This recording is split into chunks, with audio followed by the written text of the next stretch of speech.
Entonces, estamos listos, doctor. Ahora sí estamos transmitiendo. Excelente. ¿Me dice cuándo parte o si me introduces, no sé, como tú quieres? Eh, Podemos comenzar de una vez. Ya está entrando gente a la sala.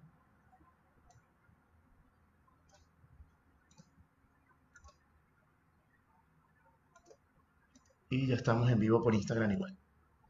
Perfecto. Démosle unos minutos para que se conecten y estamos ok.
Hola chicos, ¿cómo están? Qué bueno que se vayan conectando. Le agradezco a todos los que se están conectando a la transmisión.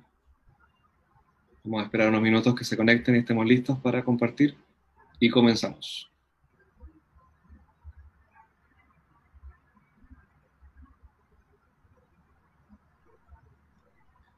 Me dicen para los chicos que están viendo en Instagram que para que vean mejor la imagen, coloquen el celular de costado. ¿Mm? Con eso lo vemos perfecto.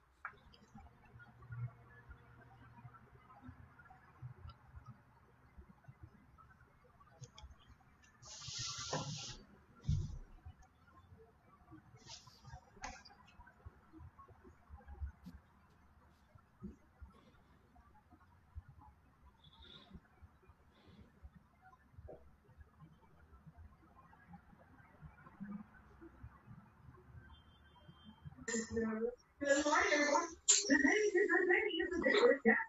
Somebody shares everything.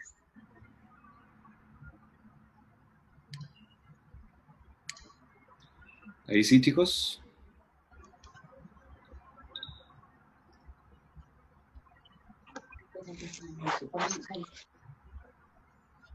Perfecto.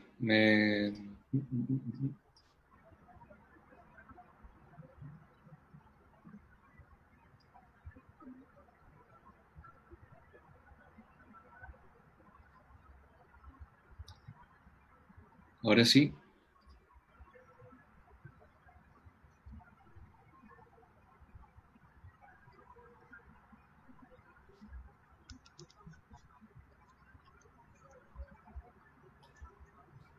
Vamos a tener que eliminar esto.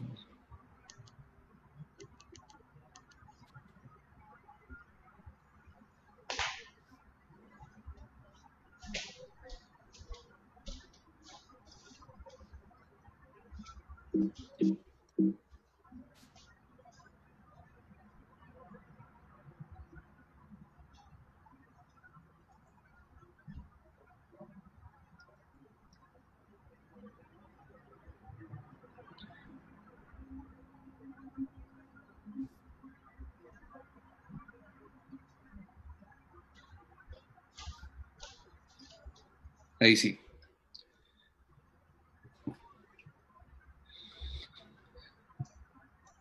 Elías, ¿estamos ok? ¿Comenzamos? Sí, Avísame doctor.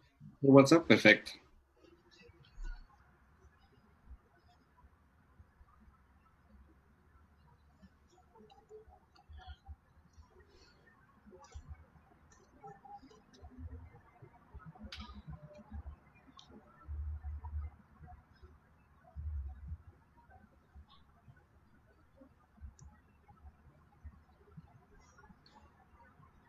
Ya, muchas gracias, Elías, por organizar el webinar.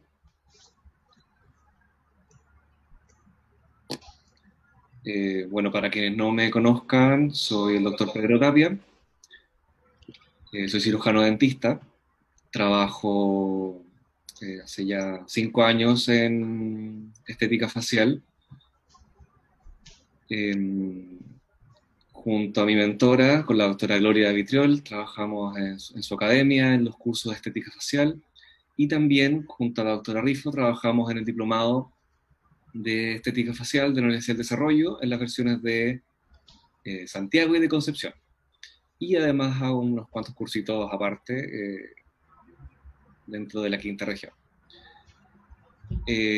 Para quienes me conocen y conocen mi trabajo, a mí me encantan los hilos tensores. Para mí son una excelente herramienta, y cuando me ofrecieron hacer este webinar sobre hilos y este libro muy entretenido sobre la editorial Amolca, le agradezco a Alan por la invitación, me dieron ganas de compartir un poco mi experiencia combinada con este libro y algunas técnicas, y al final de esta presentación tengo un pequeño caso para que lo podamos compartir y vean cómo funcionan estos hilos en persona.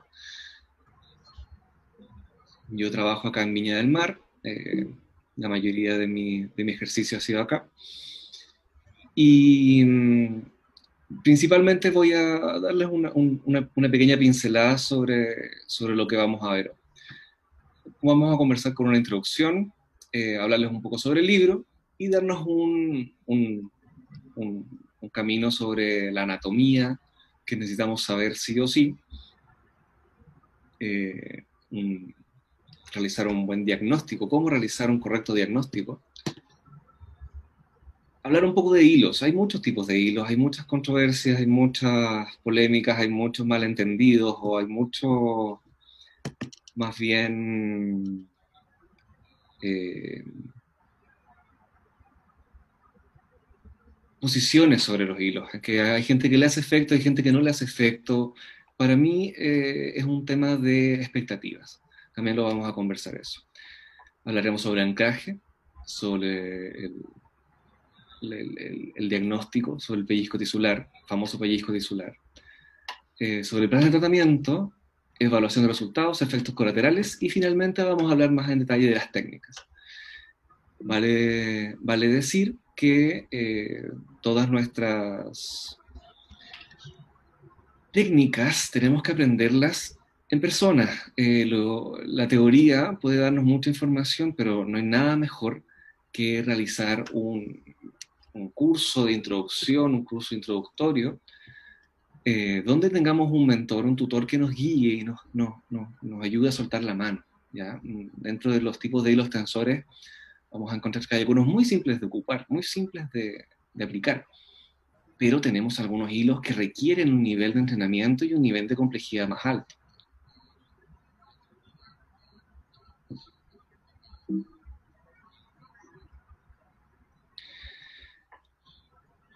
Voy a comenzar diciendo que la elección del producto ideal, no solamente en hilos tensores, sino que también en estética, depende de factores biológicos, de factores químicos, físicos, ideológicos, económicos, sociales, legales y políticos. ¿Por qué me doy una vuelta con esto? Porque los hilos tensores van a ser diferentes en cada país, en cada persona, en cada forma de aplicarlos. Biológicos en cuanto a qué material vamos a usar, qué anestesia vamos a usar, con qué voy a desinfectar. Químicos, ¿hay algún desinfectante que vaya en contra de mis hilos tensores? ¿O puedo aplicar en la misma sesión hialurónico e hilos tensores? ¿Hay alguna interferencia? ¿Es bueno o malo ocupar cierto tipo de hilo tensor, etcétera? físicos en cuanto a la elasticidad de la piel, por ejemplo. Hay pieles que necesitan algún acondicionamiento previo, otras pieles están listas para recibir los hilos tensores. Ideológicos, hay gente que dice, no, fíjate que los hilos no son para mí, o la mesoterapia no es para mí, no me gusta, no me agrada, tengo alguna contrariedad, etc.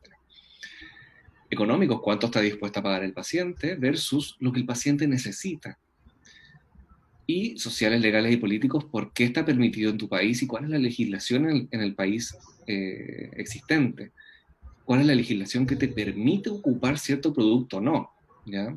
Quienes están habilitados a ocupar los hilos tensores, que son un dispositivo médico, son médicos, cirujanos dentistas y personal de la salud capacitado para hacer incisiones en la piel, ¿ok? Como segundo estamento, la estética es una variable cultural. Cada cultura va a tener diferentes conceptos de lo que es bello. Hay ciertos conceptos bellos universales, pero en general, cada cultura subespecífica tiene algo que consideran bello o no.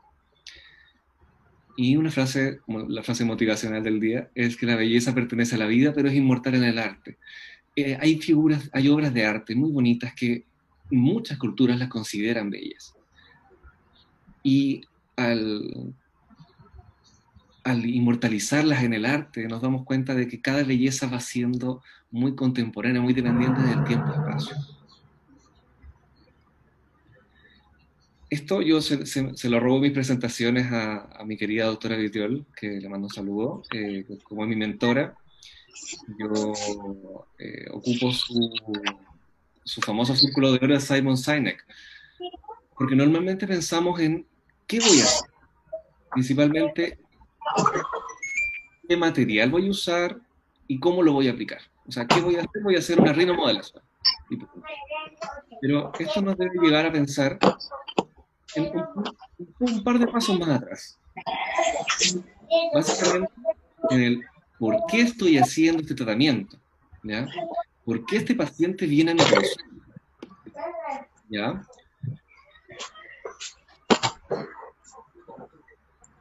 ¿Hay un poquito de interferencia,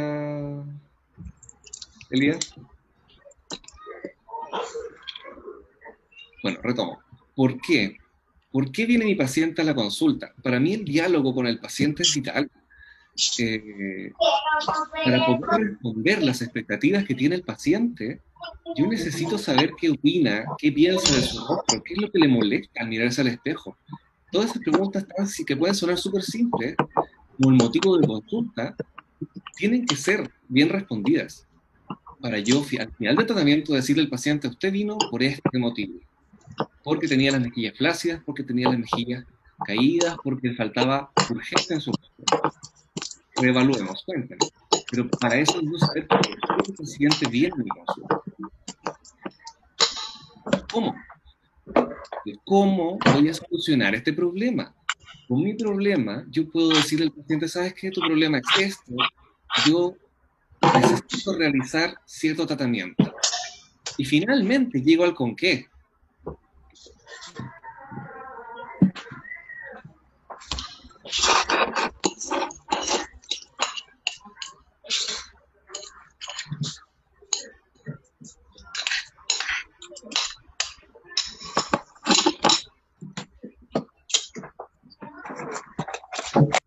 Ahí estamos.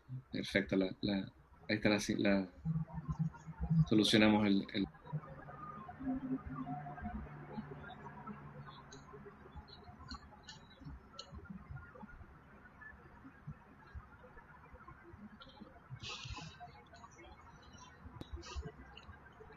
El por qué estoy haciendo esto, el cómo lo voy a hacer y qué voy a aplicar, voy a poder tener una noción mucho más clara de lo que va a ser el plan de tratamiento de mi paciente.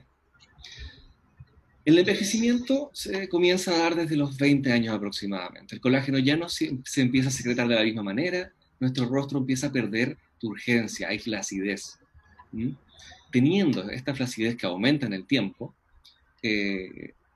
tenemos que comenzar a tomar medidas preventivas en todo sentido, no solamente el rejuvenecimiento facial, en cuanto a aplicación de tratamientos o vitaminas o algún agente externo, sino que también cuidar nuestra alimentación, nuestro estilo de vida, los hábito tabáquico, dieta, ejercicio.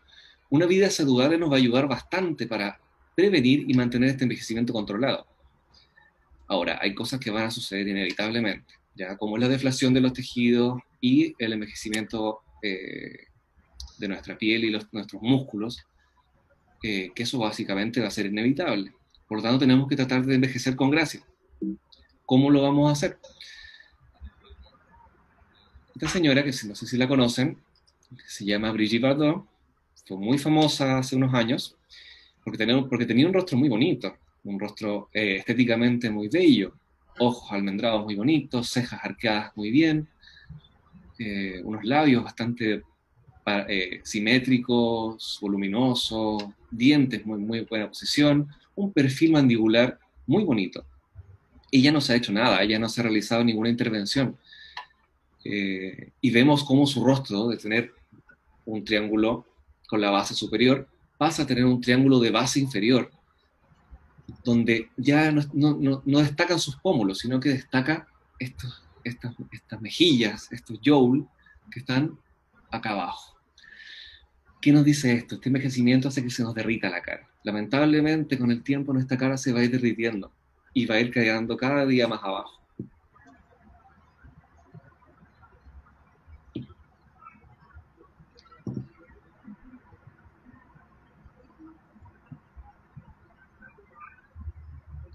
Perdón, continúo.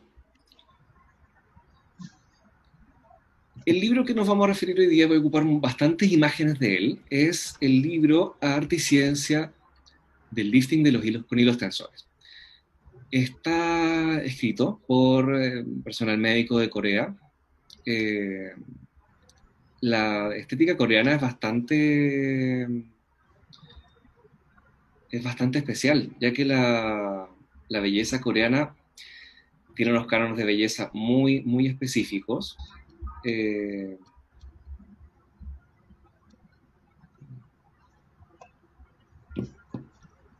Y este libro tiene la visión de los coreanos y su belleza.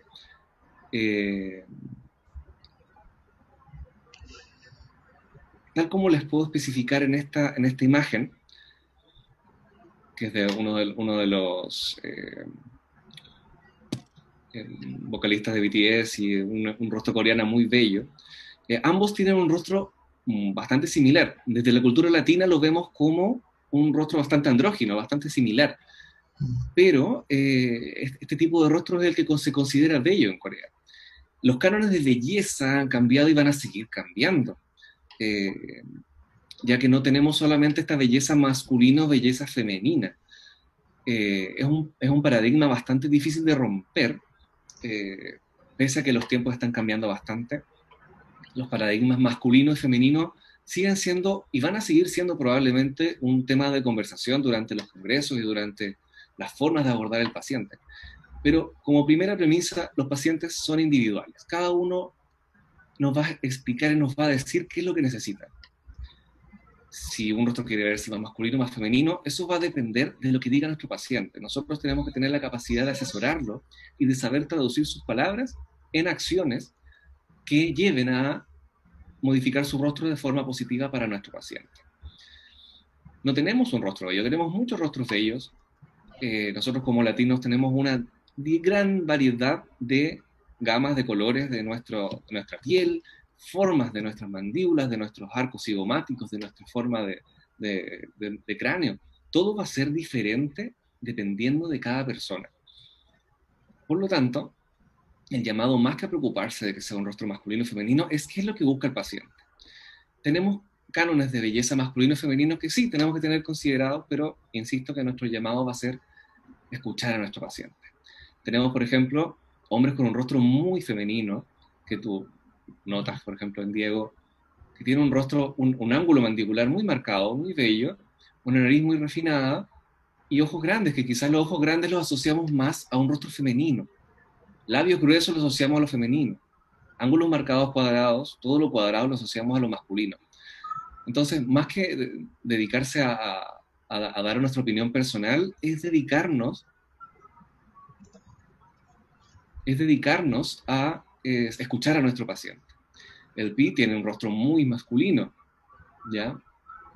También tenemos pacientes bastante andróginos, que si tú lo miras en una foto se ve un poco más masculino, y en otra foto se ve muy femenino. Por lo tanto, debemos escuchar qué quiere el paciente y cómo lo puedo mejorar y cómo lo puedo ayudar yo. Tenemos pacientes trans. Mi paciente trans estrella, Antonia, que le mando un saludo, ella es una paciente, una chica trans, que acudió a nosotros, junto con la doctora Vitriol, buscando un rostro más femenino, ya que es un paciente trans, las hormonas hacen bastante, pero necesitaba una ayuda de la parte quirúrgica. Donde realizamos un tratamiento muy bonito, gracias a la ayuda de un colega, que le mando un tremendo saludo porque fue el que nos presentó con Antonia. Y Antonia ahora es paciente mía y le realizamos una bichectomía hace poco, así que poco a poco se está notando cada día más los resultados de esa bichectomía y vamos a trabajar en muchas cosas más. O un paciente trans, hombre trans, donde se está, como pueden ver en la imagen, es un hombre musculoso. Está buscando esta hipermasculinización.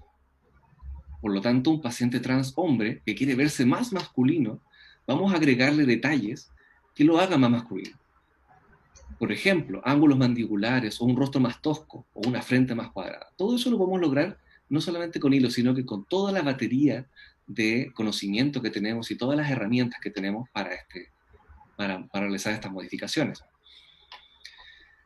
Entre los contenidos del libro lo anoté porque el libro es bastante extenso, son casi 300 páginas de contenido. Destaca las técnicas de fijación, hay anatomía dedicada específicamente a los hilos tensores.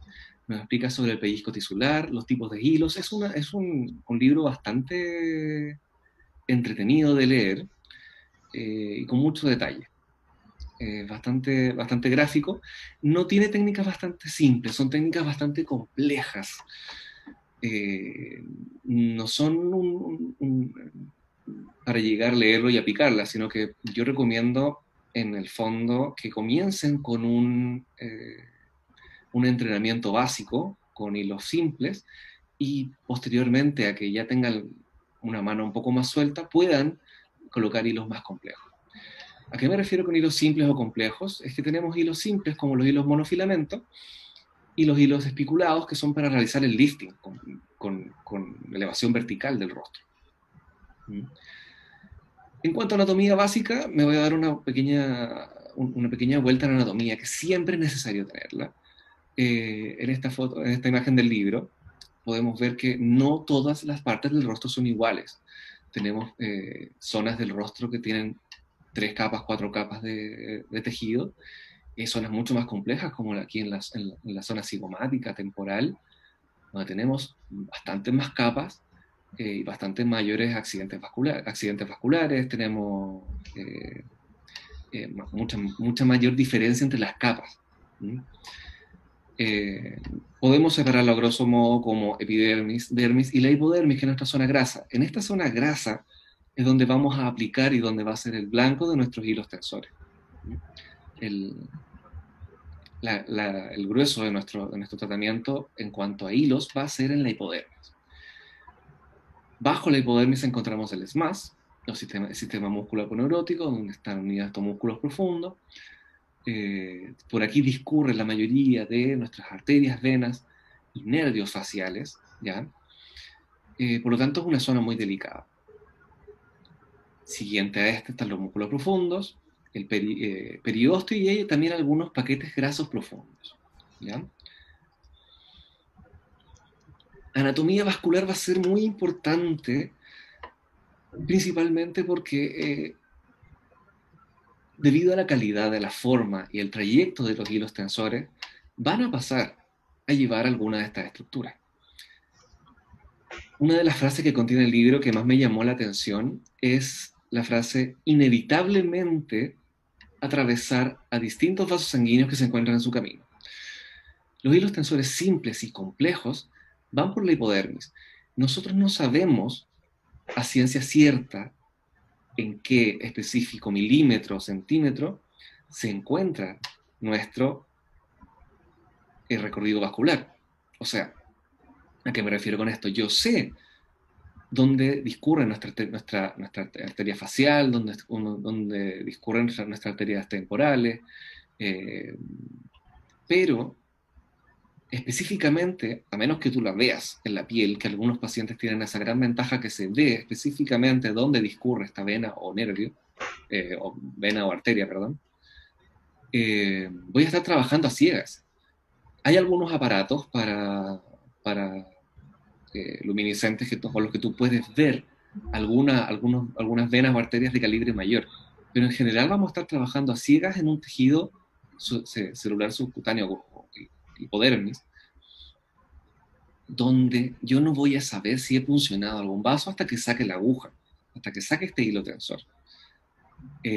Por lo tanto, es esperable y hay que comentarle siempre al paciente de que podemos pasar a llevar alguno de estos vasos.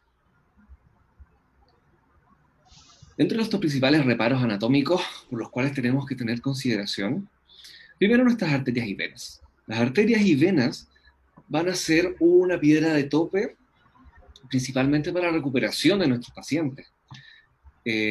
Colocar el hilo tensor, ya sea simple o complejo, la dificultad técnica no es grande cuando ya tienes experiencia. Pero la posibilidad de hacer un hematoma, el hematoma va a ser una complicación no solamente desde el punto de vista estético, sino que funcional para el paciente. El paciente tiene que mantener una vida activa, una vida normal. Por lo tanto, va a ir a trabajar, va a moverse, va a estar con su familia y socializar. No podemos pedirle al paciente que esté oculto una semana para colocar en los tensores, pero sí es necesario avisarle de qué puede pasar. Y actuar en consecuencia. Ya sabemos que cuando hay un hematoma, ya sea en dental o en la parte estética, necesitamos tener los primeros auxilios de un hematoma, que es la compresión, muy importante la compresión, un masaje inicial,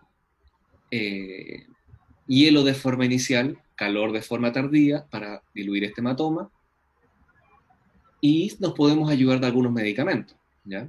Como lo es la papaína, o el tropagolum majus, que también se usa bastante para disminuir el hematoma en su fase inicial. La arteria temporal superficial, arteria cigomático-orbitaria y arteria facial transversa. No necesariamente, y la evidencia que nos muestra este libro y la evidencia en general nos dice que entrar con un hilo tensor dentro de un vaso sanguíneo y dejar el hilo tensor dentro de un vaso es muy poco probable. Lo más probable es que o se perfore un vaso sanguíneo o quedemos en íntima relación con este vaso. Por lo tanto, la preocupación mayor no va a ser que, a diferencia de los rellenos, que los rellenos sí tienen posibilidad de quedar dentro de nuestros vasos sanguíneos, es que este hilo quede generando un hematoma, que ese va a ser, si no es es la estrella de nuestras complicaciones, lamentablemente.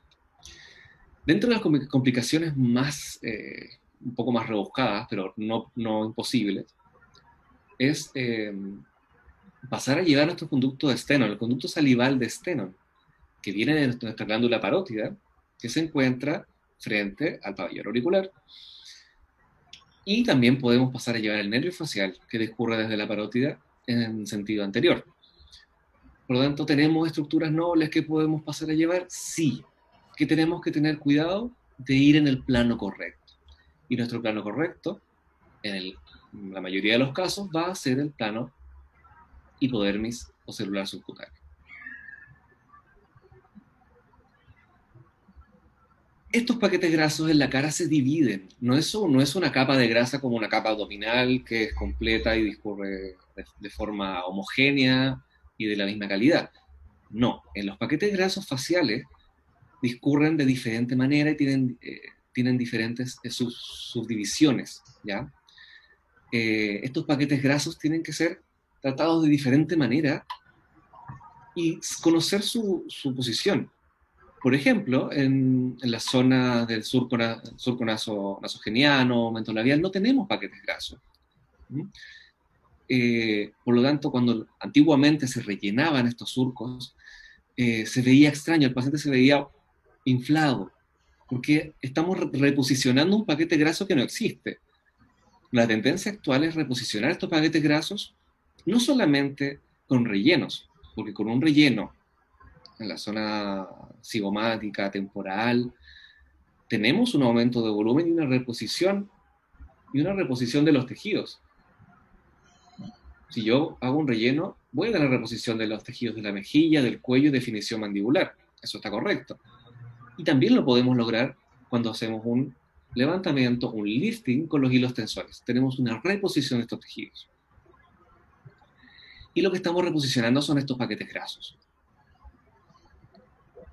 ¿Necesariamente tengo que llegar al paquete graso que yo necesito elevar? No. Viene un punto más adelante, que es el punto de los puntos de inserción y suspensión, que para elevar un paquete graso inferior no necesito llegar directamente a ese paquete graso. Si llego un poco más arriba, también voy a lograr este lifting, porque estoy levantando el conjunto de paquetes que están interconectados y unidos por sobre el SMAS. Y esto es lo que les comentaba, de que no todas las áreas del rostro comparten las capas descritas inicialmente. Hay zonas como los párpados, donde hay 3 capas, que es básicamente piel, músculo y una capa muy delgada de grasa, y el periósteo. Y otras zonas como la temporal, donde tenemos fases temporales profundas, superficiales, panículos grasos profundos y superficiales. Entonces, es necesario saber dónde estoy trabajando para poder trabajar tranquilo.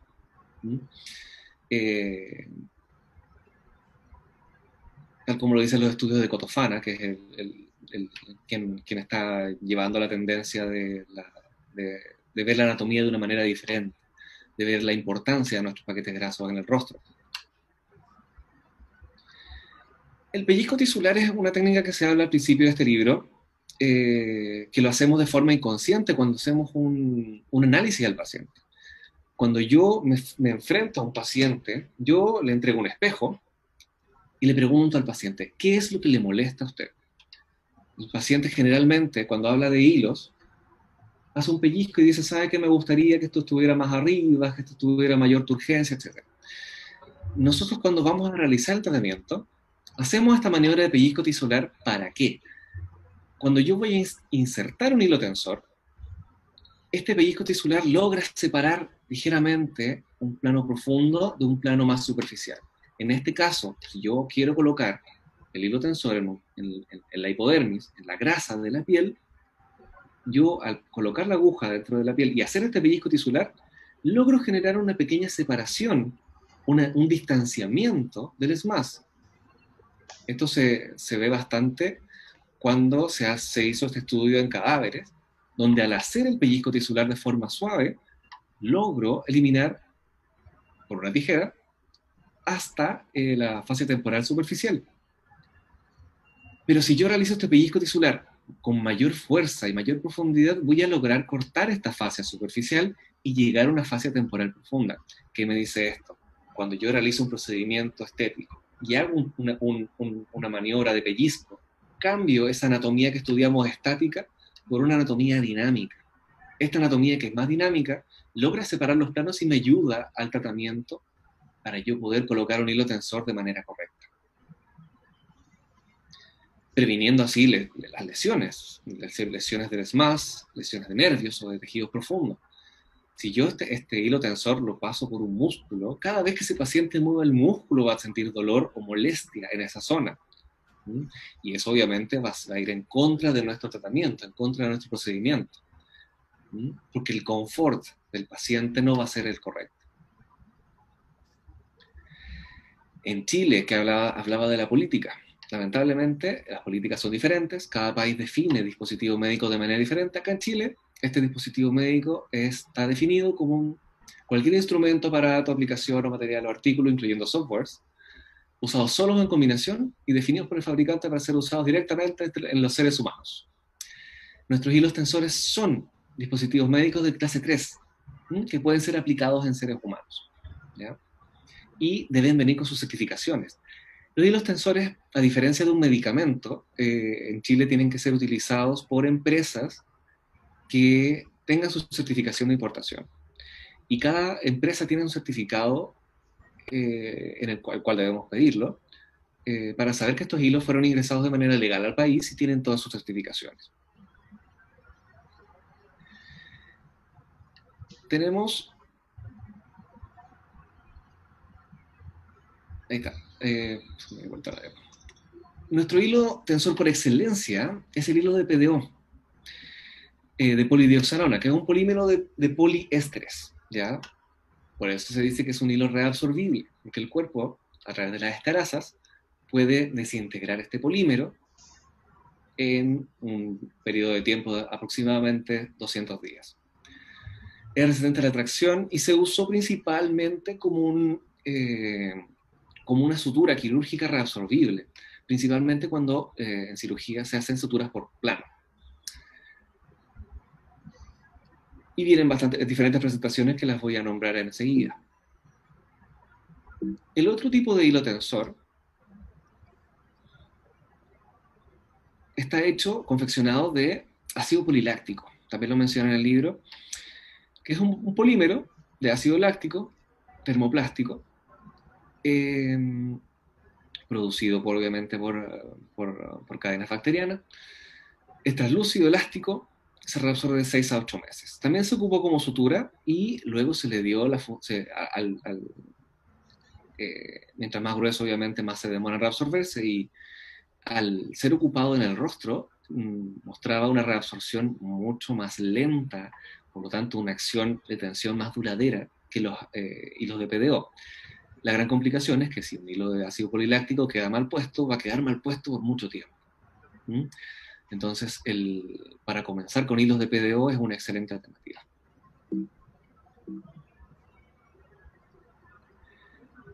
Tipos de hilos. Los hilos los podemos clasificar de diferentes maneras según cómo queramos verlo. Los hilos los podemos clasificar por material, si es de ácido poliláctico, PDO o policaprolactona, que no lo nombré mucho porque no es muy conocido en el mercado chileno. Podemos diferenciarlos por la dirección de sus espículas, si tienen espículas o no, primero que todo. La principal distinción que hacemos es los monofilamentos y los hilos espiculados. También los podemos diferenciar por su fabricación. Hay hilos que son segmentados, cortados para realizar las espículas, y hay hilos que son moldeados, que ya al salir de la fábrica tienen esa forma, tienen la forma de los conos realizada por una máquina. Por su longitud y grosor, tenemos una cantidad de gauge y una cantidad de grosores diferentes, tenemos longitudes diferentes que se tienen que adaptar a las diferentes longitudes del rostro. No voy a aplicar el mismo hilo tensor en un rostro más pequeño que en una zona mucho más de mayor envergadura. Y también a lo que nos va a interesar mucho para el tratamiento con hilos tensores complejos es que si vienen aguja o cánula, tienen sus ventajas y sus desventajas, las vamos a conversar enseguida. Pero lo importante es que sepan, primero que todo, hagan un pequeño estudio de mercado y sepan qué es lo que vende, qué es lo que está disponible en su región y qué técnica se adapta mejor a mí. Este diagrama lo encontré bello porque la forma en que me muestran los hilos tensores de este esquema es bastante gráfico para los que están comenzando a elegir un hilo tensor con el cual trabajar. El primer hilo, que es básicamente un hilo liso, es el que se usa en suturas, y son los hilos monofilamentos. Los hilos monofilamentos no tienen espículas ni ranuras, nada, son súper lisos. Teniendo esta superficie lisa, esta textura lisa, era ideal para suturas. ¿Por qué? Era ideal para suturas porque las suturas de nylon son tejidas, trenzadas, y tendían a retener bacterias que podrían generar alguna infección secundaria a la sutura. Estos hilos no, son lisos, por lo tanto la absorción de bacterias era mucho menor, o de biofilms era mucho menor. También es una palabra muy ocupada en estética, los biofilms faciales. Luego ya pasamos al hilo espiculado. Los espiculados se dicen así porque tienen espículas, ¿ya? Estas espículas pueden ser unidireccionales, bidireccionales, como es el último ejemplo de acá abajo. Tenemos hilos espiculados bidireccionales y también zigzag, que vienen intercaladas, espículas que giran hacia la izquierda o a la derecha. También tenemos hilos torneados. Estos hilos se les da una forma, en el mercado se conocen como spring, super spring, twister, twist, etc. Tienen bastantes nombres. ¿Por qué? Porque estos espículos están torneados de tal manera que nos generan este tipo de resorte. Este resorte va a generar un mayor volumen que un hilo monofilamento y va a generar también una atracción un poco mayor que un hilo monofilamento. Dentro de los espiculados tenemos también los hilos de corte. Acá, como pueden ver, está cortado el hilo tensor para generar una espícula. Y en cambio los de moldeo fueron desde su formación, tienen esta forma de arpón.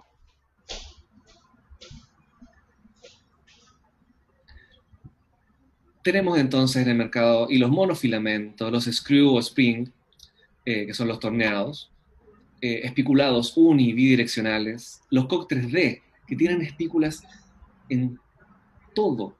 Aparecen algunas marcas como 3D o 4D, pero dentro de todo su trayecto tienen espículas, y estas espículas, al ser tridimensionales, se adhieren y se logran afirmar de los tejidos, se logran adherir a los tejidos con estas espículas en todos los sentidos. Por lo tanto, yo no necesito tener una noción de que si el hilo está recto, está curvo o no, a diferencia de los bidireccionales. Y los dual needle, que vienen dos agujas con el hilo tensor en medio, que es una técnica un poco más compleja y un poco más costosa también. Algo muy importante que le comento a los alumnos cuando hablamos de agujas y cánulas es el tema de qué tipo de cánula me están vendiendo o qué tipo de aguja me están vendiendo. Las agujas de estética, generalmente las de mesoterapia, si leen alguna aguja de mesoterapia, dice aguja biselada o tribiselada. Estos tres biseles ayudan a que entre mejor en la piel, que penetre mejor la piel, que disminuye el dolor y mejora la forma de tratar a nuestro paciente. Ahora, en cuanto a cánulas, preocúpense de qué tipo de cánula viene su hilo. Porque hay cánulas que son redondeadas, trataré de no decir marcas, obviamente, pero hay cánulas que son más romas, y hay cánulas como esta, que tienen básicamente, que son una aguja partida de forma más rudimentaria. Esto probablemente perfore mucho más un vaso sanguíneo que una cánula roma. Hay un estudio de Cotofana de Cotofana y sus colaboradores, donde nos dice que la diferencia entre una aguja y una cánula, creo que aquí la tengo. Voy a adelantar un poco a esta diapositiva. No. Bien. Y básicamente esta diferencia entre una aguja y una cánula nos dice la diferencia en que una aguja tiene la mayor posibilidad de romper un vaso sanguíneo que una cánula, sobre todo si tiene un gauge mayor a 25. El grosor de esta aguja va a ser muy importante. La fuerza para penetrar un vaso sanguíneo de una cánula 27G va a ser la misma que una aguja 27G.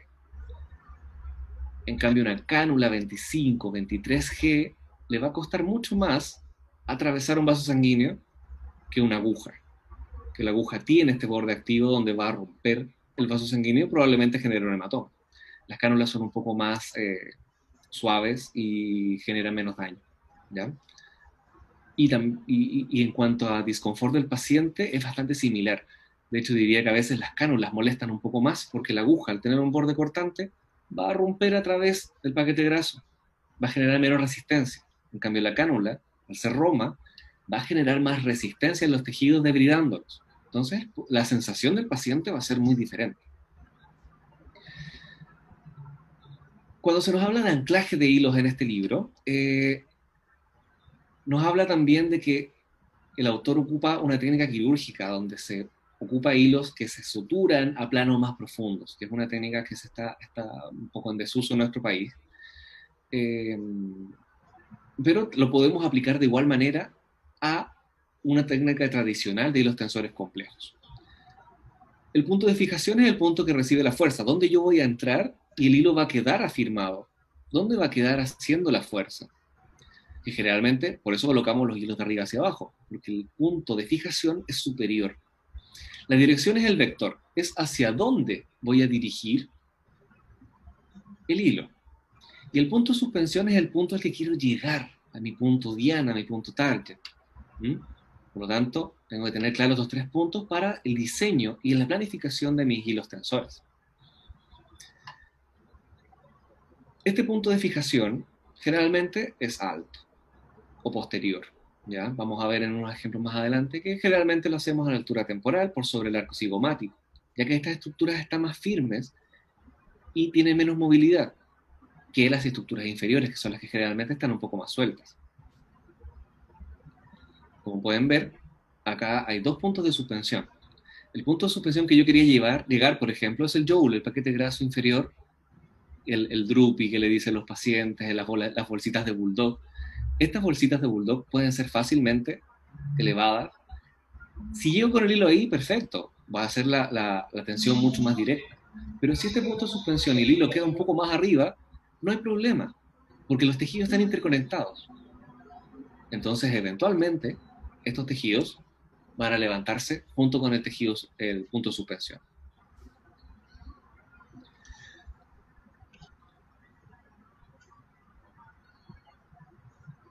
Por lo tanto, ¿cómo les resumo yo mi técnica?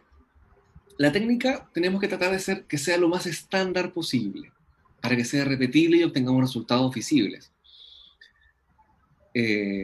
Por lo tanto, insisto en que a los colegas que están empezando en estética o que ya llevan un tiempo en estética, cuando se enfrentan a los hilos tensores, recomiendo que coloquen primero tensores monofilamento, bastantes, ojalá unos 100, 200 hilos monofilamento primero que todo.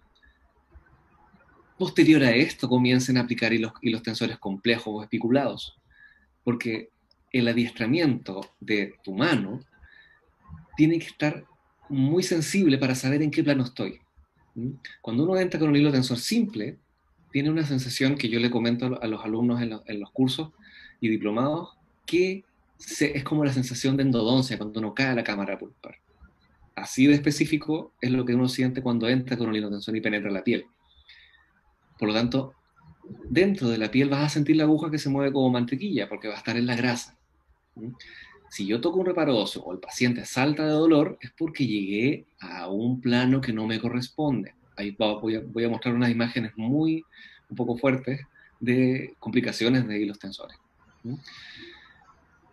Primero debo examinar y seleccionar a mi paciente. No todos los pacientes son para llegar y colocar hilos tensores. Hay pacientes que necesitan un trabajo previo. Dentro de la paciente que les voy a mostrar al final, esta paciente le hicimos mesoterapia, hilos simples, hicimos un perfilado de labios, hicimos toxina, previo a colocar los hilos tensores complejos, porque tenía un nivel de flacidez bastante alto. O sea, preparamos la piel para hilos complejos. Dentro de mi planificación, los hilos complejos generalmente van al final, que son los que el paciente más quiere, es un poco contradictorio. Pero no puedo levantar una piel que no está preparada para recibir un hilo complejo. Documentación fotográfica, saber cómo el paciente llegó. Ya que las demandas y todo el tema legal está bastante en boga, yo quiero que el paciente sepa cómo llegó, de una forma objetiva. Que el paciente vea sus cambios. Los pacientes te cuentan, no, sabes que yo no me he dado cuenta, pero mi familia se dio cuenta de que tengo el rostro más revitalizado. Porque uno se ve a todos los días al espejo y los cambios no son tan evidentes. Consentimiento informado, siempre lo legal respaldando, explicarle al paciente varias veces si es necesario, generalmente las primeras veces. Después ya el paciente que ya sabe a lo que viene, las firma inmediatamente y no tiene problema. Antisepsia, limpiar, desinfectar la piel, las infecciones, quistes, granulomas, o cualquier absceso que se provoque, es por una falta de limpieza. Ya sea con lo que hacen las recomendaciones, por ejemplo, Di Maio siempre recomienda desinfectar con clorexidina y alcohol. Eh, Nosotros desinfectamos con aceite ozonizado, otros con suero limpio y estéril.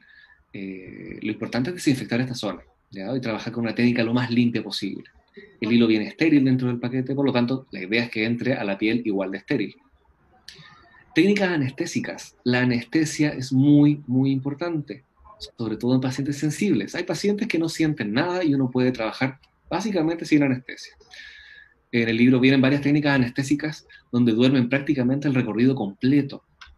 Yo, personalmente, lo que yo duermo es el punto de entrada del hilo. Porque para mí, saber y sentir que el paciente sienta por dónde va el hilo me va a indicar que voy en el plano correcto. Si no lo siente o siente muy poca molestia, es porque estoy en el plano graso correcto, donde prácticamente no hay dolor, donde hay pocas terminales nerviosas. Pero si yo me acerco a la piel o me acerco al músculo, va a sentir dolor y va a ser una alerta para mí para cambiar la angulación de este hilo. Preparación de productos, saber qué producto voy a ocupar, qué hilo, de qué tamaño, qué longitud, etc. Recomendaciones pre y postoperatorias. Que el paciente sepa cómo va a terminar. Retorno, que el paciente me venga a contar, me fue bien, me fue mal, tuve un hematoma, fue un hematoma pequeño, mediano, grande. Si el hematoma al día siguiente es un tremendo hematoma que ocupa la mitad de la cara, avisar inmediatamente, que el paciente tenga esa confianza, esa comunicación contigo. Evaluación de resultados y próximas aplicaciones. Los hilos tienen una duración, cada paciente va a tener una duración diferente, ¿ya? Fotografía, siempre necesaria, frontal, izquierda, lateral, 3/4 y ojalá un video de cómo se comportan sus estructuras faciales en movimiento. Tenemos software digitales también que funcionan muy bien. Complicaciones, parto al tiro con las complicaciones para que le avisen al paciente antes, para que estén preparados. Que puede haber un hematoma, que puede haber dolor por quirúrgico, edema, ritis visibles por retracción de tejido. Cuando es un rostro muy flácido, yo lo que voy a hacer básicamente es tomar toda esta piel flácida y juntarla y reunirla en un punto más alto. Por lo tanto, se va a ver arrugas nuevas que el paciente no tenía antes.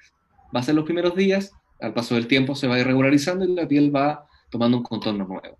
Pero claro, si yo levanto una piel muy flácida, que no está preparada, va a quedar, en vez de tener todas las arrugas pequeñas distribuidas por el rostro, va a quedar con un rostro tenso y arriba un montón de arrugas nuevas, lo que no es muy favorecedor en el tratamiento, ¿ya? ¿Puede haber depresiones cutáneas? Sí, porque el hilo, si va en una mala posición y toca la piel, se engancha en la piel y va a deprimir esta zona de la piel.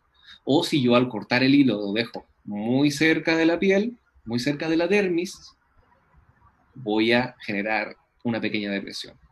Puede haber infecciones por una técnica inadecuada o por un mal cuidado del paciente a posteriori. Y en cuanto a la parte social, pacientes insatisfechos que no les gustó el tratamiento, no quedaron conformes. Eso pasa principalmente cuando los pacientes se colocan menos hilos de lo que uno les recomienda. Expectativas poco realistas. Gente que necesitaba un lifting, le dijimos que para ese nivel de flacidez es mejor que vaya donde mi amigo cirujano y le haga un lifting facial y levante todo este rostro. Y nosotros le hacemos el tratamiento, quizás con la cantidad de hilos correcta o quizás con la cantidad de hilos insuficiente, y el paciente no queda muy conforme. Por lo tanto, el paciente tiene que tener expectativas reales, aterrizarlo. Sensación de insatisfacción entre los primeros días, porque claro, los hilos tensores te dejan una sensación de tensión bastante potente y al par de días baja un poco, disminuye, ya que baja la inflamación, ya el hilo no tira tanto como antes. Recordemos que el efecto de los hilos tensores se ve aproximadamente al mes, comenzamos a ver una tensión de este hilo. Esa es la forma definitiva del hilo tensor. Por lo tanto, tenemos que advertirle al paciente que su cara va a ir cambiando. Pacientes con rasgos faciales desafiantes. Esta frase suena bastante rimbombante, pero es básicamente pacientes que necesitan muchos tratamientos. Necesitan mesoterapia, vitaminas, plasma rico, plasma gel, hialurónico, un relleno, un lifting, que necesitan más que un solo hilo tensor para funcionar. O fallos en la técnica. Hay que reconocer que a veces nuestra técnica falla. Las técnicas no son perfectas, se perfeccionan en el tiempo, sobre todo cuando uno está comenzando o está probando un material nuevo. puede haber fallos en la técnica. Y hay que tener también autocrítica en eso.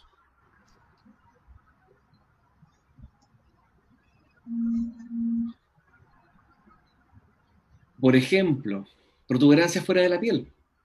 Que el hilo, esto es un hilo simple, torneado, que al colocarlo en el rostro, quedó una punta, un extremo fuera de la piel. ¿Qué hay que hacer? Removerlo, ¿ya? Hay algunos hilos que quedan un poco más firmes y puedes tirarlos y cortarlos y se puede quedar el resto del hilo adentro, o simplemente retirarlo completo y al paciente decirle no se preocupe, le coloco otro en compensación. ¿Mm? Pero por eso hay que tener mucho control de estos pacientes para saber qué es lo que les sucedió. Otra complicación, principalmente por mala técnica o por ir por un plano inadecuado, es que estos hilos queden, como dice ahí, una casi protrusión del hilo tensor. Recordemos que esto es un libro coreano, traducido al inglés, traducido al español. Entonces, esta casi protrusión del hilo tensor, o esta protuberancia inminente del hilo tensor, el hilo quedó casi perforando la piel. ¿Qué hay que hacer? Obviamente al paciente le va a molestar. Hay casos en que se va a reabsorber solo y aquí no pasó nada, pero generalmente es más conveniente retirar este hilo, hacer una pequeña incisión con una aguja, cortarlo o retirarlo parcial o totalmente. Y ya, si estamos trabajando en la mejilla, tenemos que estar en un plano muy errado para perforar, ya sea perforar el buccinador o perforar incluso toda la mejilla, para llegar a que el hilo quede en el carrillo interno de la mejilla. O sea, este hilo quedó en pésima posición, muy profundo, y tiene que ser removido, ¿ya? Por lo tanto, los hilos complejos, insisto, en que los usen posterior a un entrenamiento y posterior a colocar 100, 200, 300 hilos tensores simples. Para que sepan cómo manejar un simple, un complejo se les va a hacer menos difícil.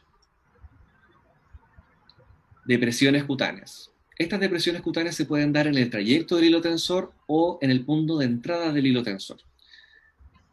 Si las espículas del hilo, las espículas activas del hilo quedaron rozando la piel, puede generar una depresión cuando esto cicatrice. O cuando en el trayecto voy por un plano inadecuado muy superficial, va a generar una pequeña depresión. Porque estas espículas rozaron la piel y empujaron la piel hacia abajo. Voy a avanzar un poquito más rápido, estamos en buena hora. Brevemente, con hilos tensores simples podemos devolver, redensificar, aumentar la turgencia y el grosor de la piel. El efecto lifting del hilo monofilamento no es alto. En conjunción, sí, puede hacer un efecto lifting por aumento del volumen, y aumentar el volumen aumenta la circunferencia del rostro.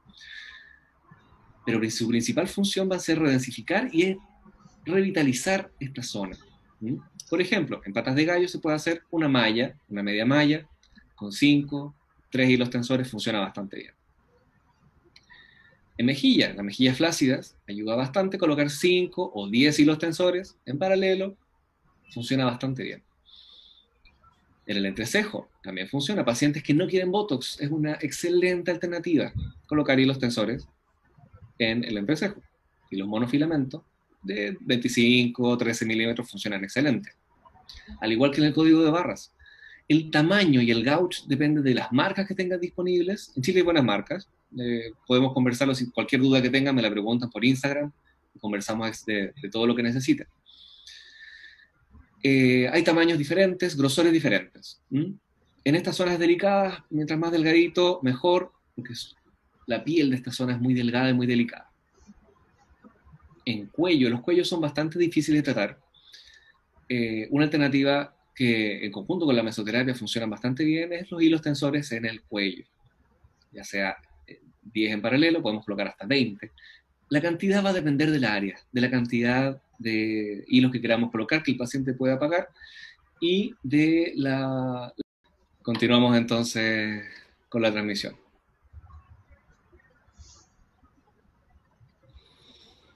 Entonces, tenemos nuestros hilos monofilamentos que lo podemos ocupar en papada. Tenemos los hilos para marcación mandibular. Esta es una técnica muy, muy buena para definición mandibular.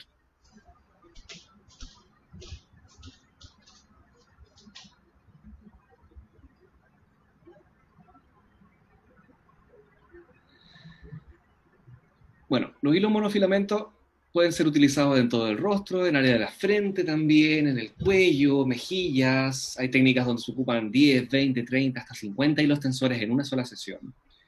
La cantidad es ilimitada prácticamente. Lo importante es que el paciente pueda recibirlos bien, que tenga un buen posoperatorio. Estos hilos monofilamentos los podemos usar en todo el rostro. Es una técnica bastante simple de los hilos monofilamentos, no me voy a enfocar mucho en ella, porque básicamente consiste en la implantación bajo la piel. Yo recomiendo altamente que tomen un curso, tengan un buen tutor que los deje practicar bastante, porque requiere una soltura de mano, un manejo de la técnica. Cuando hablamos de hilos complejos, cuando llegamos a hablar de hilos complejos, hablamos de hilos espiculados, ya sean unidireccionales, bidireccionales, 3D COG, etc. Estos hilos complejos me van a servir ¿para qué? Para realizar un lifting vertical, levantar efectivamente el rostro que está caído. Vamos a definir ciertas líneas, ¿ya? Estas líneas nos van a ayudar a definir nuestros puntos de entrada. En resumen, nuestros puntos de entrada van a estar aproximadamente a la altura de la ceja o a la altura del canto externo del ojo. Personalmente, yo hago una modificación que exactamente sale en este libro es bastante gráfico. Nuestros puntos de entrada deben ser dirigidos hacia el surco de marioneta, surco nasogeniano, o al ángulo mandibular, o al joule, ¿ya? Por lo tanto, tenemos que hacer una elevación. ¿Desde dónde? Del libro nos puede decir sí, a la altura del canto externo de la ceja, canto externo del ojo. Perfecto. ¿Podemos hacer esto más cerca del inicio del pelo? Para mí es perfecto comenzar a hacer esta incisión, esta entrada, este punto de entrada a nivel de la entrada del pelo. Ya que el punto de fijación va a ser más alto aún y va a estar más cerca de planos profundos. Normalmente donde hay más deflación de la cara es en los sectores inferolaterales, por ejemplo, pero en los superiores hay menos deflación del rostro. Por lo tanto, nuestro punto de inserción acá va a ser mucho mejor. Imagínense, después de aplicar unos hilos tensores complejos, colocar un relleno, un aumento de volumen en ese mismo punto de inserción. El lifting va a ser mucho mayor. Por lo tanto, mis puntos favoritos son muy cercanos y muy similares a esto, adaptándolo obviamente al rostro del paciente, que sea a la altura de la cola de la ceja, en el nacimiento del pelo, muy, muy altos, ¿ya? Igualmente que el punto mandibular. El punto mandibular lo voy a hacer generalmente a la altura del lóbulo, por detrás. Si ustedes se palpan, la rama y el borde de la mandíbula, por detrás, en el cuello, podemos palpar la última prominencia ósea de la base de la mandíbula. Ese es el punto ideal para colocar nuestro punto de entrada del hilo tensor. ¿Qué es lo que hace el famoso hilo tensor? ¿Cómo se forma este lifting? Este lifting se logra porque el hilo se contrae, ¿ya? El hilo dentro de la piel genera un efecto de tracción, de compresión de los paquetes grasos. Por lo tanto, voy a cambiar el contorno del rostro. El rostro, en vez de ser lánguido y laxo en posición inferior, se va a contraer internamente, lo que va a generar un nuevo contorno, un contorno más redondeado. Y esto se va a distribuir uniformemente en el tejido, pero principalmente esta contracción se va a dar en la mitad del hilo tensor, donde precisamente no hay espículas. ¿Cómo lo puedo averiguar? El doctor creador de este libro nos muestra de una manera muy gráfica, en un trozo de cerdo, cómo se produce la atracción. Y se produce de esta manera tan obvia, pero tan gráfica al mismo tiempo. En un trozo de cerdo se colocó un hilo tensor y se traccionó. El efecto de este hilo tensor fue modificar el contorno de la piel del cerdo. Más gráfico que esto no lo pudo haber mencionado. Es un acierto el haberlo mostrado de esta manera. Por lo tanto, yo voy a definir vectores para mejorar la estética de mi paciente.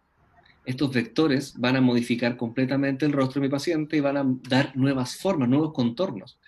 Un ángulo mandibular, una línea mandibular poco definida, puede volver a tener una turgencia y una definición mayor con un hilo tensor acá y los tensores que vienen desde la zona temporal.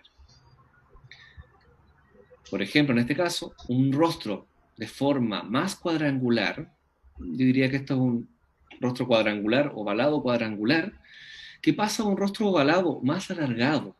El paciente seguramente buscaba verse menos cuadrada y tener un mejor contorno mandibular. Y lo logró, se ve un mentón más definido, se ve una mejilla más definida y un rostro mucho más largo, ¿ya?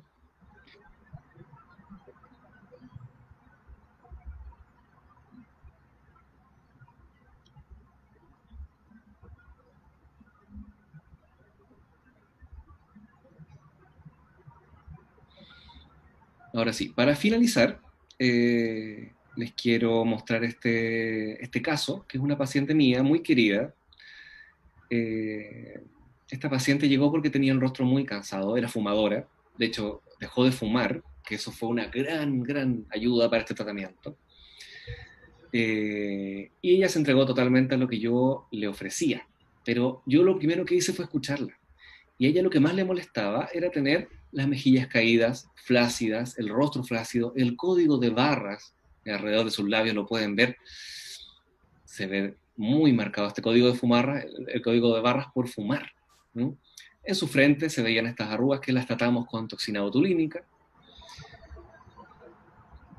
De perfil podemos ver que tiene una nariz muy bonita, de hecho se lo comenté en el momento, dijo, mi nariz me encanta. ¿Mm? Pero si tú ves el resto de la cara, tiene rigidez frontales, el encorrugador, patitas de gallo, el código de barras, labios muy delgados, un mentón muy poco definido y con, aparte del surco nasogeniano y mentón labial, tenemos arruguitas finas y, miren, un contorno mandibular muy difuso. ¿Qué fue lo primero que marcamos? Marcamos sus líneas, marcamos cómo debería ir su línea mandibular. Posterior a eso decidí que vectores eran los más convenientes para colocar en su rostro. Si es que nos dirigíamos hacia el surco de marioneta o surco nasogeniano. ¿Qué surco es el que se ve más afectado? En este caso, ambos surcos estaban afectados y su línea mandibular prácticamente no estaba. Por lo tanto, decidimos también colocar un hilo tensor en la mandíbula.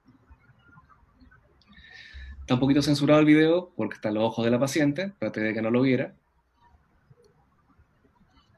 Pero aquí puedo mostrarles cómo yo realizo la técnica, específicamente la técnica del hilo tensor complejo, donde yo con una aguja, calibre 18G, una aguja gruesa, penetro en la piel, tomo mi hilo tensor, penetro en la piel con esta es una cánula, por eso ocupo una aguja para abrir. Posterior a eso, protejo el resto de la aguja. ¿Por qué coloco una gasa después de colocar el inicio de la punta? Me lo han preguntado varias veces. Porque esa punta del hilo tiene espículas y la gasa se puede enredar en la espícula y yo no quiero tener una reacción a cuerpo extraño si es que restos de la gasa quedan en la punta del hilo. Imagínense la complicación esa si me genera una reacción a cuerpo extraño en la gasa. Y suavemente, a través del pellizco tisular, voy discurriendo a través del tejido con la cánula. Es una cánula Roma, funciona bastante bien. Genero artificialmente un lifting manual, donde yo levanto la piel para que quede enganchadita en el hilo, que quede afirmada, que las indentaciones del hilo logren penetrar en la piel, y yo genero una pequeña tracción. En ese caso, estoy jugando un poco con el hilo para el video, pero normalmente el hilo ya genera una tracción de por sí. Podemos colocar a través del mismo agujero 1, 2, 3, hasta 4 hilos desde el mismo punto, ¿ya? Y podemos también hacer la técnica de hilos amarrados que también se describen acá dentro del libro. Y también yo le enseño en algunos cursos, ¿ya? porque esta técnica de hilos amarrados tiene muchas variaciones. Y el amarrar los hilos optimiza bastante la técnica. No lo voy a mostrar ahora, pero los dejo invitados para algunos cursos después y los podamos realizar en persona. Excelente. Línea mandibular. Aquí les muestro cómo entro en la línea mandibular bajo el lóbulo de la oreja, y bajo el lóbulo de la oreja comienzo a introducir el hilo y tomo posición en el plano correcto. La paciente está con anestesia local, solamente en el punto de entrada. Yo me he preguntado también por qué le dejé el aro. Es porque el aro me ayuda a tirar el lóbulo hacia arriba. Me ayuda a tener mejor control. Normalmente lo que yo coloco es una gasa o un adhesivo, como pueden ver en la foto siguiente, para contener el lóbulo de la oreja y contener el pelo. Porque están contaminados. Pese a que yo lo desinfecté, están contaminados. Hay que tener muy en claro que la cánula o la aguja no se puede tocar, no se puede contaminar, porque si no voy a estar llevando bacterias al interior de junto con el hilo. Entonces no es lo más recomendable que se toque, ¿ya? Mira ahí cómo se ve, se engancha el hilo, saco la cánula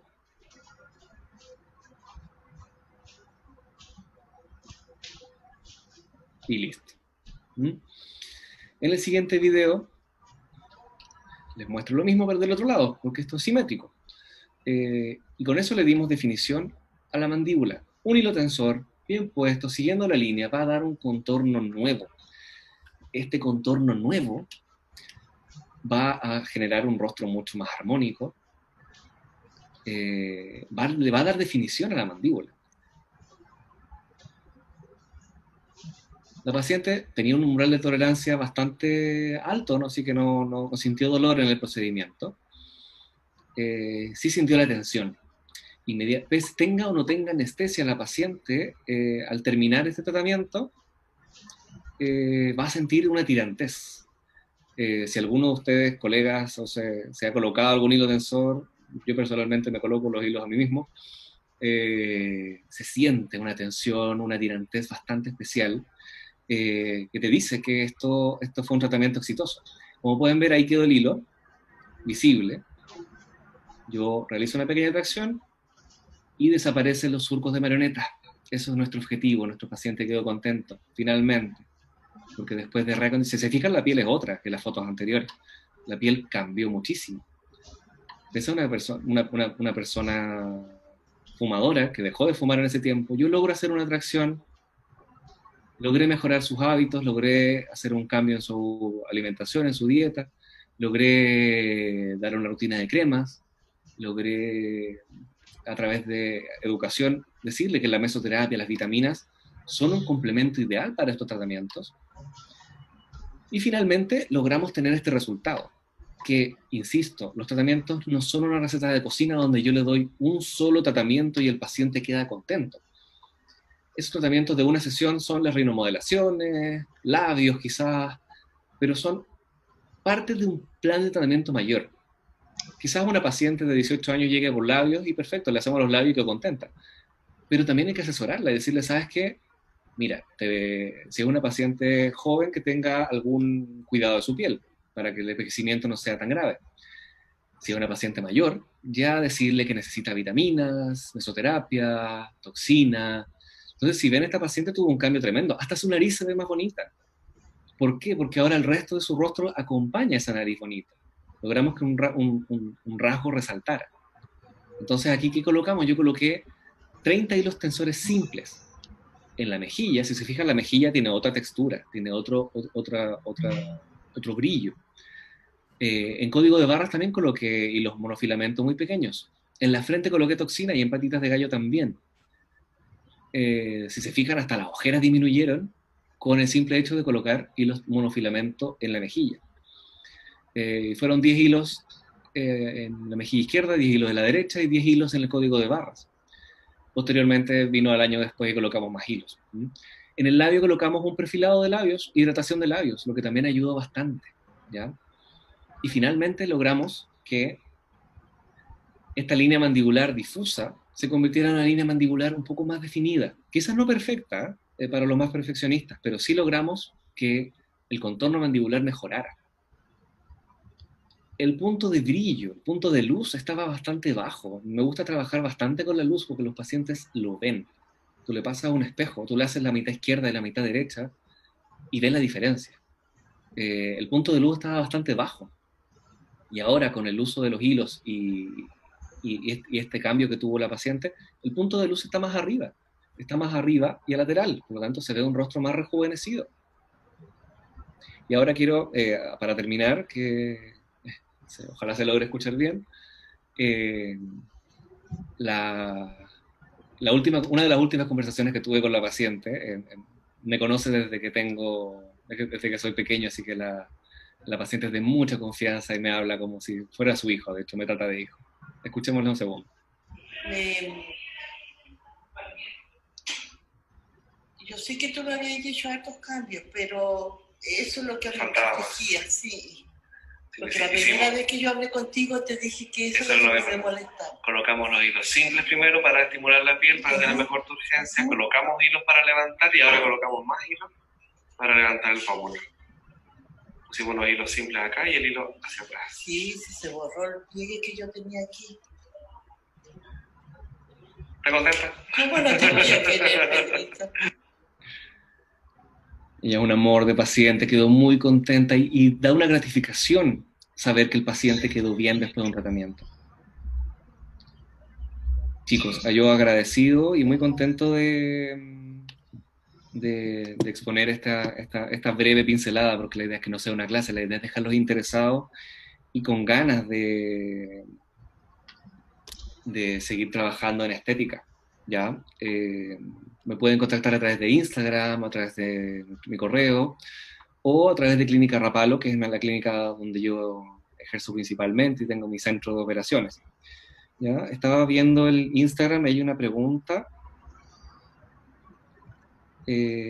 ¿Alguna técnica con hilos tensores para acortar el labio? Sin cirugía. Acortar el labio,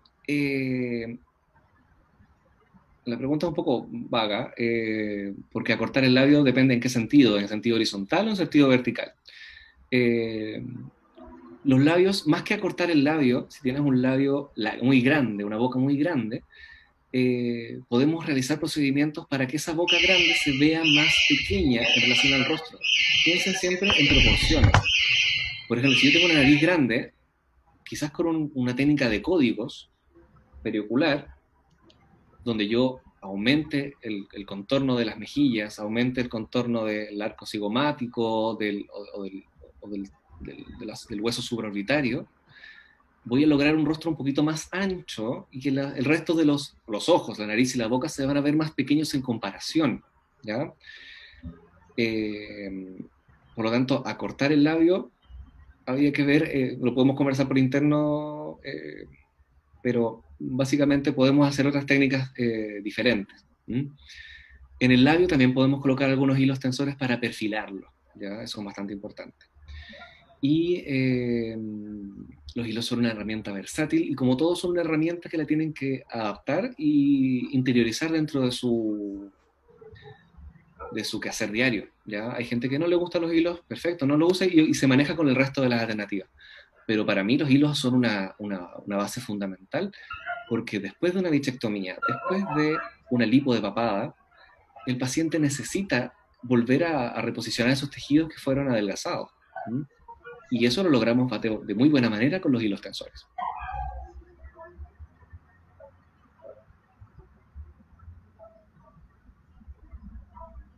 Elías, ¿cómo estamos? ¿Todo bien? Muy bien, doctor. Muchísimas gracias. No, gracias a ti. Estuvo muy, muy interesante la experiencia y poder compartirte y compartirle al resto de los chicos mi visión al respecto de los hilos tensores. De verdad, estuvo bastante buena la clase, a pesar de que usted dice que fue una pincelada. Es que es mucha información, no se puede dar toda en un solo día. A mí me encanta explicar y enseñar esto bastante. Algunos chicos diplomados estaban conectados, así que me alegra mucho. Y hay muchas técnicas y podemos estar hablando todo el día de los tensores, desde los simples hasta los complejos, hasta las técnicas mucho más avanzadas como los hilos los knotted threads, que son los hilos amarrados. Bueno, entonces podemos hacer otro en algún momento. Sí, encantado. Del tema que sea más conveniente, ningún problema. Bueno, perfecto, doctor. Muchísimas gracias entonces y bueno, quedamos así.